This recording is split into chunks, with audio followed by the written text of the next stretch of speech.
Hello friends, मैं अनुज सिंह एक बार फिर आपके सामने उपस्थित हूँ क्रिकेट क्रोनिकलर्स के एक और नए एपिसोड के साथ। और मैं आप सब लोगों का बहुत ही धन्यवाद अर्पित करना चाहता हूँ कि आप लोगों ने बहुत अच्छा रिस्पांस दिया है लास्ट वीडियो का, लास्ट पॉडकास्ट का, और उस पर बहुत ज़्यादा व्यूज़ आए हैं। और I am actually very very much overwhelmed by your love and affection. Please keep pouring your love and affection to this channel Cricket Chroniclers, because आपके प्यार और सपोर्ट के बिना ये चैनल नहीं चल सकता है। Because we only need motivation, you know. और आज जब मैं आपके सामने बैठा हूँ तो आई वॉज थिंकिंग कि हम लोग आज किस टॉपिक पे बात करें, बिकॉज अभी ऐसा कोई बहुत इंपॉर्टेंट मैच नहीं हो रहा है, कोई टूर्नामेंट नहीं हो रहा है, यू नो।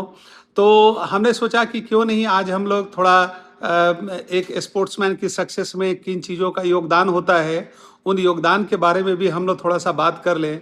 देखिए, अगर आप देखें किसी भी सक्सेसफुल स्पोर्ट्समैन का, specially in the present period of time, तो आप किसी भी प्लेयर के सक्सेस को देख लें तो उस इंडिविजुअल व्यक्ति की अपनी जो मेहनत होती है, लगन होती है, अपनी जो डिसिप्लिन होती है, वो तो होती ही है। That is the primary requirement. But इसके अलावा वातावरण का, आसपास में कुछ लोगों का, यू नो, सडनली कुछ लोग उनके हेल्प और सपोर्ट में आकर खड़े हो जाते हैं, और पता नहीं, देवदूत के रूप में, कभी भगवान के रूप में, कभी माँ बाप के रूप में, कभी पड़ोसी के रूप में, कभी कोई फेलो स्पोर्ट्समैन के रूप में, यू नो। और तब जाके हम लोग बाद में उस व्यक्ति की सफलता को देखते हैं। अभी अगर हम लोग सभी मोटा मोटी जान चुके हैं कि वैभव सूर्यवंशी की सफलता में कितना बड़ा योगदान उनके पेरेंट्स का रहा है, यू नो, स्पेशली उनके फादर का, संजीव सूर्यवंशी, यू नो। तो मैं जब पटना में क्रिकेट खेला करता था तो उस समय ये लोग जूनियर थे हमसे, और हम लोग के बाद जब हम लोग क्रिकेट छोड़ रहे थे तब ये लोग क्रिकेट में एंटर किए थे। और उस समय से लेकर इन लोगों ने अपने पूरी क्रिकेट की एक्टिविटीज़ को अपने बच्चे को समर्पित कर दिया, इनके फादर ने, वैभव सूर्यवंशी के फादर ने। आप ज़रा सोचिए कि वैभव सूर्यवंशी तो बच्चा था, उसका तो लगन मेहनत तो गॉड गिफ्टेड है, लेकिन एक पेरेंट्स का क्या विज़न रहा होगा, एक फादर का क्या विज़न रहा होगा कि जब उनका बच्चा कुछ भी नहीं था, उस दौरान में बच्चे की पढ़ाई छुड़वा कर, अपने खेत को सेल करके, अपने जो प्राइमरी बिजनेस था उसको स्टेक्स पे लगा के, और पूरा का पूरा अपना योगदान बच्चे के पीछे लगा देना। Every day, every single morning, सुबह में 3 बजे, 3:30 बजे उठना, और न सिर्फ बच्चे को उठाना बल्कि उनके साथ साथ कितने और प्लेयर्स को डिफरेंट जगहों पे ले जाना, पटना लेकर जाना, गाड़ी रिजर्व करके ले जाना। गाड़ी कभी कभी ख़राब हो जाती थी तो फिर नेक्स्ट गाड़ी को हायर करना। ये तो बहुत ही ज़्यादा एक्सट्रीम लेवल ऑफ मोटिवेशन, और जिसको हम बोलते हैं कि ईश्वर से उम्मीद, यू नो। और उस समय किसी को ये नहीं मालूम था कि आगे चल के वैभव सूर्यवंशी क्या बन सकते हैं। तो कितना बड़ा डिसिप्लिन इस बच्चे का भी रहा उस उम्र में, जब इसको कुछ भी समझ में नहीं आती थी। तो पता नहीं किस धुंध के पीछे ये बच्चा भी भागता था, इसके माँ बाप भी भागते थे, और आज रिजल्ट सबके सामने है। दोनों एक दूसरे को सपोर्ट कर रहे थे। फादर ने भी कुछ ना कुछ उस बच्चे में देखा होगा, और बच्चा ने भी देखा, एक ब्लाइंड सपोर्ट अपने फादर का देखा कि किस तरीके से फादर उस लगन के साथ लगे रहते हैं, और वही लगन के सारे जो गुण हैं बोले हम, या फिर उस कीड़ा को बोले, उस बच्चे के अंदर में आ गई, और उसने वो ऐसी क्रिकेट खेलने लगा कि आज पूरी दुनिया के नज़र में वो आ गया। इनफैक्ट आप अगर डिफरेंट स्पोर्ट्समैन का देखेंगे, मैं जो India international player Mukesh Kumar का मैं जब स्टोरी पढ़ रहा था, उस दौरान में बिहार में क्रिकेट की एफिलिएशन नहीं थी, तो उनको वेस्ट बंगाल जाना पड़ा, और वहाँ पे बंगाल के 2 सीनियर क्रिकेटर्स का उनको सहयोग मिला।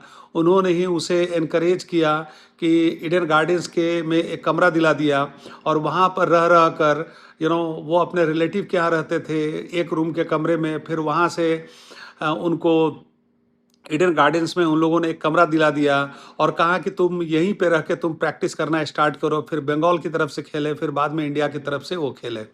ऐसा ही कुछ स्टोरी आकाशदीप का भी रहा हुआ है। कितने गरीबी के दिनों से वो गुजरे हुए हैं, और वो एक समय में डेली वेजेस का भी काम उन्होंने किया हुआ है, और फिर कहाँ से निकल कर वो टैलेंट को जब निखरना होता है तो भगवान उसको निखरने का मौका दे देते हैं। तो आप में अगर लगन है, प्रतिभा है और आप अगर डिसिप्लिन को अपने साथ रखे हुए हैं, रोज डिसिप्लिन के साथ अपने काम को करते हैं, तो गॉड आपको एक न एक दिन सफलता देगा। टैलेंट का बहुत बड़ा योगदान है, लेकिन टैलेंट आपको एक लेवल तक ही लेकर जाएगा। ये पूरी दुनिया भरी हुई है टैलेंटेड बट ब्रोक लोगों के साथ। ऐसे लोग जो कि बड़े ह्यूजली टैलेंटेड थे, लेकिन वो अपने लाइफ में बहुत कुछ कर नहीं पाए, बिकॉज लाइफ के डिफरेंट फील्ड में आपने उस मोटिवेशन को कंटिन्यू नहीं रखा, उस डिसिप्लिन को कंटिन्यू नहीं रखा, आपने अपने हेड को आपने सही सलामत नहीं रखा। हम लोग सभी वो स्टोरी जानते हैं कि स्कूल बॉयज में किस तरीके से सचिन तेंदुलकर और विनोद कांबली एक साथ निकले थे। In fact Vinod Kambli was considered to be even more talented than Sachin Tendulkar even. But Sachin Tendulkar के साथ एक अच्छी बात यह थी कि he had a very good head over his shoulders. बहुत ही लेवल हेडेड व्यक्ति थे और उन्होंने कैसे अपने आप को डिसिप्लिन किया, कैसे अपने आप को उन्होंने चैनलाइज किया, कैसे उन्होंने अपने आप को फंक्शन किया, और आज पूरी दुनिया सचिन तेंदुलकर के बारे में जानती है। हो सकता था कि इनसे अच्छा रिकॉर्ड विनोद कांबली का होता, लेकिन विनोद कांबली अपने लाइफ में डिसिप्लिन नहीं रख पाए। आई डोंट नो, शायद मेंटरशिप का अभाव रहा कि क्या रहा, हमें नहीं मालूम है, लेकिन कहीं ना कहीं वो फिजल आउट हो गए। ऐसा ही कुछ स्टोरी पृथ्वी शॉ के साथ भी रहा है। Prithvi Shaw, when he came on the international scene, everyone saw that we have got a very hugely talented player, full of all kinds of success, जितने भी सक्सेस के जो सिग्नल्स थे उनके अंदर में थे। बहुत ही अच्छी क्रिकेट खेल रहे थे और ऐसा लग रहा था कि आने वाले समय में वर्ल्ड के सारे रिकॉर्ड पृथ्वी शॉ के ही नाम से होंगे। और पृथ्वी शॉ अचानक फिजल आउट कर जाते हैं क्योंकि वो डिसिप्लिन भूल जाते हैं, वो रेगुलर प्रैक्टिस भूल जाते हैं, वो ब्लोटेड हो जाते हैं, हेल्थ ख़राब हो जाती है, माइंड ख़राब हो जाता है, रात में क्लब वगैरह में जाने लगते हैं और वहाँ से क्रिकेट से उनका ध्यान हटता है। तो यहाँ तो नज़र हटी दुर्घटना घटी वाली हालत है, because cricket has become so much competitive. यहाँ पर आपके कमबैक होते होते भी कोई ना कोई प्लेयर आपके ऊपर चला आएगा। अभी हम लोग देख सकते हैं कि किस तरीके से इंडियन टीम में मारामारी हुआ है। T20 में किसी की जगह कंफर्म नहीं है। ओडीआई में विराट कोहली और रोहित शर्मा जैसे प्लेयर को अपने जगह को बचाने के लिए आज अंतिम दम तक संघर्ष करना पड़ रहा है। टेस्ट क्रिकेट का भी वही हालत है कि वहाँ पर भी वैकेंसी नहीं है, because Sai Sudharsan has been playing a very fabulous cricket. और देवदत्त पडिक्कल का भी गेम बहुत ही बढ़िया है। इनफैक्ट इन लोगों को भी काफ़ी संघर्ष करना पड़ रहा है अपने प्लेस को अपनी टीम में बनाए रखने के लिए। तो ये समय बहुत ही कम्पिटिटिव टाइम है। लेकिन यहाँ पर what is the deciding factor? The deciding factor of course is your discipline, आपका कमिटमेंट, आपका फोकस। अभी हम लोगों ने देखा कि जिम्बाब्वे से मैच खेलने के बाद वैभव सूर्यवंशी, आप जानते हैं, he did not go to Samastipur back to his village. He went to Nagpur to practice, keep practicing, because he is always on the look for the next tournament. अगला टूर्नामेंट कब है? क्या ओडीआई में उनको कंसीडर किया जाएगा? जब T20 में उनको कंसीडर किया जाएगा, टीम में लिया जाएगा, he should be the best. और यही कारण है कि कॉम्पिटिटिव क्रिकेट की आज के डेट में जो डिमांड है वो सिर्फ इस बात पे नहीं टिकी हुई है कि आप कितने टैलेंटेड हैं, बट उस टैलेंटेड को सर्व करने के लिए आप कितनी हार्डवर्क कर रहे हैं, कितनी मेहनत कर रहे हैं, कितनी डिसिप्लिन आपके अंदर में है। अक्षय कुमार का हम पॉडकास्ट सुनते हैं तो वो बताते हैं कि आज तक रात में 10 बजे तक वो नहीं जगते हैं। वो 10 बजे सोते हैं और सुबह में 4:30 बजे जग जाते हैं। ऐसा कोई दिन नहीं होता है कि वो सुबह का सूरज को नहीं देखते हैं। तो आपको उस लाइन में बने रहने के लिए, उस लाइन में अपने आप को कॉम्पिटिटिव बनाए रखने के लिए आपको डिसिप्लिन तो होना पड़ेगा। बिना डिसिप्लिन हुए, बिना अपने आप पर कंट्रोल रखे हुए कोई भी आदमी लाइफ में सक्सेसफुल नहीं हो सकता है। और इसका बहुत बड़ा एग्जाम्पल अक्षय कुमार के रूप में हम लोग देख सकते हैं। आज देखिए, वैभव सूर्यवंशी की ताकत सिर्फ उनकी गेम ही नहीं है, उनका फोकस है, उसकी डिसिप्लिन है, उसकी प्रैक्टिस है। जब इंग्लैंड के किसी मैच में उनको नहीं भी खिलाया जाता था, जैसे ही मैच खत्म हो जाता था, वो बैट लेकर और अपने जो भी थ्रोअर है अपनी टीम के, उनके साथ वो किनारे चले जाते थे और वो प्रैक्टिस करने लग जाते थे। तो you have to be in love with the sports. आपको स्पोर्ट्स के साथ आपका प्यार होना चाहिए। अगर आपको स्पोर्ट्स से प्यार नहीं है तो आपको बहने में कोई ज़्यादा देर नहीं लगेगी। आज का समय ऐसा है, आज का वातावरण ऐसा है। बहुत सही कहा ईशान किशन ने, बहुत अच्छी सलाह दी उसने वैभव सूर्यवंशी को कि अगर आपको लगातार सफल बने रहना है, तो आपको सोशल मीडिया से दूर रहना पड़ेगा।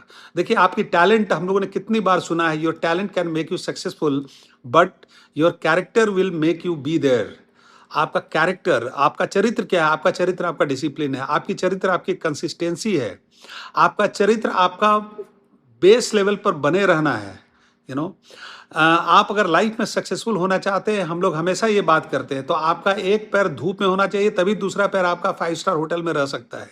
आप परमानेंटली आप 5 स्टार होटल में दोनों रूम रखेंगे, तो वो फिर उसको आप फिर आगे नहीं देख पाएंगे। तो सफलता के लिए आपको you have to put in the hard work. वो हार्ड वर्क के फॉर्मूला को हमें हमेशा जिंदा रखना पड़ेगा, क्योंकि जिस दिन आप लाइफ के दूसरे कामों में अपने आप को बिजी कर लिए, जिस दिन आपका फोकस हटा, उस दिन आपकी जगह लेने के लिए पूरे लोग तैयार बैठे हुए हैं। आज वर्ल्ड कितना कॉम्पिटिटिव हो गया है, आज किसी को किसी की जरूरत नहीं है। आज हर एक आदमी almost similar level of game खेलने के लिए तैयार है। आज क्यों वैभव सूर्यवंशी की बातें इतनी ज्यादा हो रही है? Because he is one notch above everyone else, not only for his talent but for his discipline, commitment, जुझारूपन, कंसिस्टेंसी, प्रैक्टिस, यू नो। लगातार वो आज भी बाकी लोगों की अपेक्षा उनका क्रिकेट के प्रति उनका प्रेम बहुत ज़्यादा है, और वो लगातार इधर उधर की चीज़ें उनको डिस्टर्ब नहीं करती है, और वो लगातार अपने आप को प्रैक्टिस के मोड में बनाए रखते हैं। जब इंग्लैंड में जोफ्रा आर्चर की बॉल से प्रॉब्लम हुई, तो राजस्थान रॉयल्स के कैंप में जाके उन्होंने सिर्फ और सिर्फ शॉर्ट बॉल्स पे प्रैक्टिस किया, यू नो। तो ये किसी भी व्यक्ति के अंदर में ये फाइटिंग स्पिरिट, ये जुझारूपन होना बहुत ही जरूरी है। समय डिफिकल्ट जरूर है, लेकिन your discipline can win over everything else, your consistency can win over any everything else. Consistency और डिसिप्लिन में तो इतनी ताकत होती है कि एक साधारण आदमी को भी असाधारण बना देता है, और एक असाधारण आदमी को भी साधारण बना सकता है, because of lack of discipline and consistency and hard work. Hard work का दुनिया में कोई सब्स्टिट्यूट नहीं है। आप अगर कड़ी में, आपकी सिर्फ टैलेंट आपको आगे नहीं बढ़ाती है, टैलेंट के साथ साथ आप कितने कंसिस्टेंट हैं, कितने डिसिप्लिन्ड हैं, कितने हार्ड वर्किंग हैं, कितने फोकस्ड हैं, यू नो। फोकस का दुनिया में कितना बड़ा इंपॉर्टेंस है, आप जरा सोचिए। कितने लोग आज आज सोशल मीडिया का समय है, कई बच्चों के लिए सबसे बड़ा चैलेंज यही होता है कि किस तरीके से अपने आप को इधर उधर से ध्यान भटकाने से बचाकर जो भी कॉम्पिटिटिव एग्जाम्स है उस पे अपने आप को फोकस करना। तो क्रिकेट भी उसी तरीके की एक तपस्या है। आज क्रिकेट सिर्फ एक गेम नहीं, एक तपस्या है। आप किसी भी फील्ड में चले जाइए, माँ बाप बच्चों को लेकर वहाँ पर अपना पूरा पैसा लगाकर वो सारे नए नए किट, हम लोग जब खेलते थे तो किट मिलना कितना मुश्किल होता था।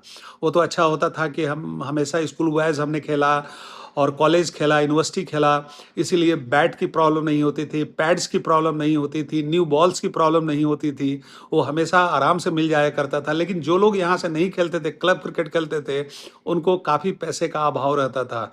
आज के पेरेंट्स खुद से अपने पॉकेट से पैसे का इंतजाम करके वो सारे लोग लगे रहते हैं, यू नो। हम लोगों ने देखा है, हमें सबको याद है कि धोनी पिक्चर में ही हम लोगों ने देखा कि कितना उनको उनको दोस्तों ने उनको हेल्प किया, सपोर्ट किया, और धोनी भी लगातार लगन के साथ लगे रहे थे। आज पूरी दुनिया धोनी को जानती है। तो आज अगर आप कोई भी सफल व्यक्ति बनना चाहते हैं, तो आपको इन बातों पर ध्यान देना होगा कि आपके टैलेंट के अलावा आप जितना आप मेहनत करते हैं, जितने आप डिसिप्लिन रहते हैं, जितने आप फोकस्ड रहते हैं, जितने आप कंसिस्टेंट रहते हैं, वो आपको और टैलेंटेड बनाती है, आपको और सफल बनाती है। तो आज के पॉडकास्ट में बस इतना ही। जाते जाते मैं फिर से आप लोगों से दरख्वास्त करूंगा, रिक्वेस्ट करूंगा कि आप अपना प्यार इस क्रिकेट क्रोनिकलर्स के चैनल को दीजिए, सो दैट कि हम और इनकरेज्ड हों। कमेंट करना मत छोड़िए, ज़रूर कमेंट करिए। आपके शब्द हमें शक्ति देते हैं और हमें नए नए और विषयों पे पॉडकास्ट करने के लिए हमें प्रेरित करते हैं। तो अगली बार जब मैं आपसे मिलूंगा, उससे पहले मैं आपसे विदा लेना चाहता हूँ। All the best, thank you very much.